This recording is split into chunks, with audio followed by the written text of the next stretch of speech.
So let's talk about gold and why I believe it's a good idea for you and your family to diversify into this precious metal. Let's dive in.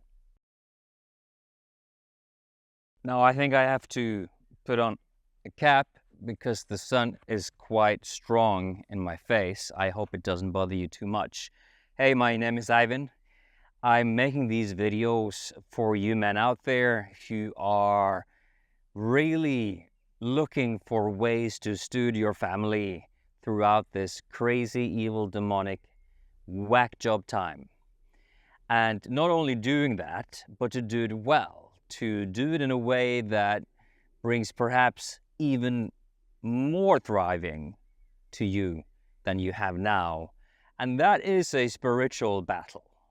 For sure, it's a spiritual battle, but it's also a financial battle. It's also a battle for understanding all of the forces that are at play in the macroeconomy right now, because there's a lot of deception out there.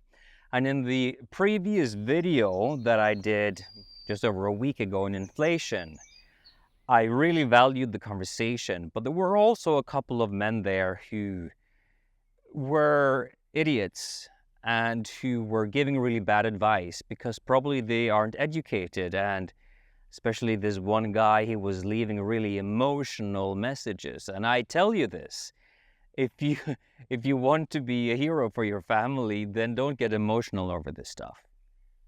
When it comes to stewarding your finances, emotions are not your friend. So the reason why I got interested in gold some time back was obviously that I saw the writing on the wall while I was studying what even fiat currency is, and understanding that it's basically just an idea that we have decided to invest our trust in, and that there is no underlying assets. It's not based on anything but thought and trust. That's what fiat currency is, and that's the money that is sitting on your bank account. And that didn't seem very reliable to me, and I think that we can see more and more that I was right in that assessment, that the money that is sitting in banks can just disappear overnight, actually, if the bank crashes or the whole bank system crashes. Now, of course, supposedly there are bank guarantees and you will get your money back, but you will pay for that over your tax bill. So it's not really like you will get it back. You will pay for it. I can assure you that. That didn't seem like a great deal. Like this money that is not even cash for most transactions. It's just numbers on a screen. Like what happened along the way? Now, for those of you who have spent some time on studying gold, then you will probably know that the gold standard was abolished in 1971. So there was no longer a need for the Federal Reserve, I guess it is, that holds the gold, to actually have the gold to back up their supply of fiat currency. That association became cut. And so that meant essentially that there was no longer any connection to the material world. So now it's just a figment of our imagination. But of course, the gold standard was created for a reason. And as we are watching now inflation creating all kinds of problems in the personal economies of people like you around the world, then we are in a conversation again of like, how can we hedge against this? How can we secure our family's money? Because it's not easy. If it's sitting in a bank account, it's literally on fire. It's burning at a fairly rapid rate. Right now, supposedly the inflation is down, and we covered all of that. It's deception. It's not really down. It's very temporary. It's going to come back. So traditionally, gold has been considered to be a hedge against inflation. And so we're going to look at that because there are a couple of factors at play, and maybe the most important geopolitically and macroeconomically is the rise of BRICS. Many channels, YouTube channels that that report on the macroeconomy reported recently how the deal between Saudi Arabia and the US for settling trades of oil in the US dollar, that ended. And Saudi Arabia moved towards China to establish a new deal there. And we are in this fascinating time where the way in which the West has been a warmonger and a bully around the world for decades has created a kind of fatigue in the rest of the world. And the thing that happened with the confiscation of the assets of Russia after the Ukraine invasion, that was a bad precedent to set from the side of the West, because all of the non-NATO countries came to the conclusion that that can happen to us as well. And so we have watched these countries come together to create a whole new macroeconomic paradigm that is outside of the US hegemony, that's outside of NATO hegemony. It is creating a whole new pole. It's no longer a unipolar world like it has been since the fall of the Berlin Wall and Soviet Union. The US has been the bully and the king on the block, and has been able and willing to do whatever it wants in order to stay in power. But that's changing now due to BRICS. And so you have countries like Brazil and Russia and India and China and Saudi Arabia and South Africa. Like, it's just expanding. There are more and more countries wanting to join BRICS because they don't want to be in the position of having all of their money confiscated because one day the US doesn't appreciate the policy of the sitting administration. Now, whether this is actually an authentic multipolar world, or if it's theater in order to enthrall you with deceptive narratives so that you don't fully understand what's going on, I'm still in that inquiry, because ultimately I believe that all leaders are on the same side and that their enemy is us and not each other. But I don't know. That's the truth of it. But nevertheless, the narrative is of a shift towards BRICS. And BRICS have been talking about a gold-backed currency for a long time. I started having conversations on this YouTube channel about the way that Russia started to back their oil with gold, and now they're starting to, as far as I understand, net settle their petroleum trade with gold. So the BRICS countries are setting up a new paradigm in which they can buy and sell in their own local currencies and then settle in gold, right? And what that means is that more and more it's BRICS that has the control over the valuation of gold. And for the longest time, over decades, this has been fully under the control of the Western power base. And so we have watched the silver and gold price be totally manipulated. The manipulation of the commodity prices of gold and silver has been in order to give the impression that the US dollar and other currencies are not depreciating. And the US dollar, which has been one of the strongest currencies over these last 100 years, has depreciated in value by 97% since 100 years ago, like we talked about in the video on inflation. That's a lot. That's a lot. And you have to manipulate the price of gold and silver a lot in order to hide that. And that has been happening. And now that the control and the power to define the value of gold is increasingly moving towards BRICS because they are starting to net settle trades in gold, then what we will start to see, and it's already happening, is a process called arbitrage, where you will want to buy the asset, or in this case gold, for the price in the market where it's manipulated, which at the current time I think we're at around $2,350, something around there. But that's the manipulated price. But the manipulation is starting to collapse because of this arbitrage. Because if you're a smart investor, you would buy the gold in the market where it's manipulated, and then you would sell the gold in the market where you can actually get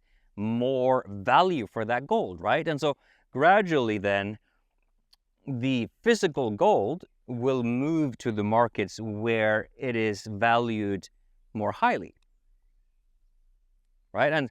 And the ones who actually own the physical gold, they will control the price. And there's a reason for that, because the manipulation has happened through what we call simply paper gold and paper silver. And so you buy SLV, for instance, for silver. I don't remember the letters for gold right now, but you buy a stake on gold, and you can theoretically then you can cash that in for gold. If there isn't enough physical gold, now what happens is you have an extreme appreciation of gold, because people realize that actually they can't get their gold. And all of a sudden the COMEX has to shut down, and you have to net settle whenever a Western citizen wants to cash out gold. Supposedly the US has a gold holding of around 8,000 metric tons, but that may or may not be true. The lies have been pretty egregious, so maybe there's nothing in Fort Knox. I don't know. But the official number is that the US has roughly 7% in their vaults in gold value compared to the total liabilities in US dollar abroad. And 7% is not a lot. And Luke Roman believes that his base case is around a 6x, because then you get from 7% coverage to 40%, and that's the historic average. So that's another sort of metric or another angle that you can take for realizing that gold has to increase. Another angle is that there is a historically very high debt to GDP ratio in the US. This is very, very difficult for the United States, because we're in an inflationary period, and in order to stop inflation from happening, typically you would need to increase the interest rate. But when you increase the interest rate, then the federal expenses on interest, they skyrocket. And so that's a problem. But you could actually create a ton of money that the US could use to settle a lot of their debt just by revaluing gold, right? So the moment that you say, for instance, no, we want to generate $5 trillion to settle debts, or to use however we want, then you could say that, okay, so gold from now on is going to be valued at $20,000 per ounce. Is that going to happen? We'll see, eh? But the point is that the US is in deep shit, as is Europe. BRICS are in a better place by all accounts, because, of course, in part because they're starting to base their economy on gold. Just look at a country like Zimbabwe.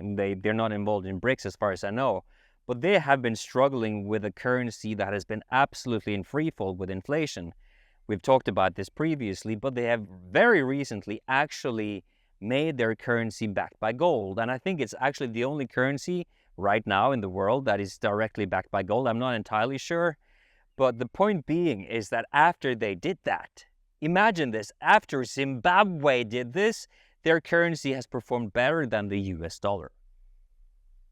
Are you hearing this? Zimbabwe's currency backed by gold has been performing better than the US dollar. And the Zimbabweans, they have been like buying bread with wheelbarrows of currency, much like Germans after First World War. I'm not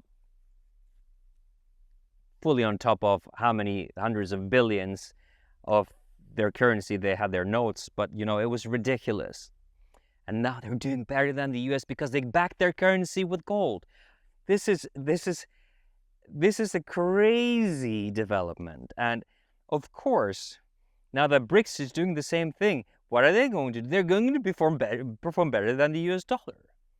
We're looking at a US dollar that is losing its grip on the world. And I can't see any way other than some psychotic manipulations, evil with digital currency, CBDC. I think I can manage to be without this again. I can't see another way out other than a productivity miracle to reduce inflation. I can't see a way out that doesn't include revaluing gold. And so I've given you all of these cases now, and this doesn't even include utility for gold. Doesn't even include that, but this is gold as money. And based on what I can see, okay, it's back. Based on what I can see, gold is a good place to be. Potentially even better than Bitcoin in this next cycle. So that's my case, guys. That's why it makes sense to own gold right now. But finally, gold and silver are like God's money. They are intrinsic to creation, to nature. And funnily enough, the increase of gold supply in the world has been constant and pretty similar to the so-called ideal inflation rate. And I find that interesting. When you hold gold and silver, it feels kind of like this is real. This is something actual. When you look at a number on a screen, it's like, this is not real. This is not God's money. This is deception. This doesn't feel the same. And so I think there is a case to be made for having some of your portfolio in precious metals, because there is a spiritual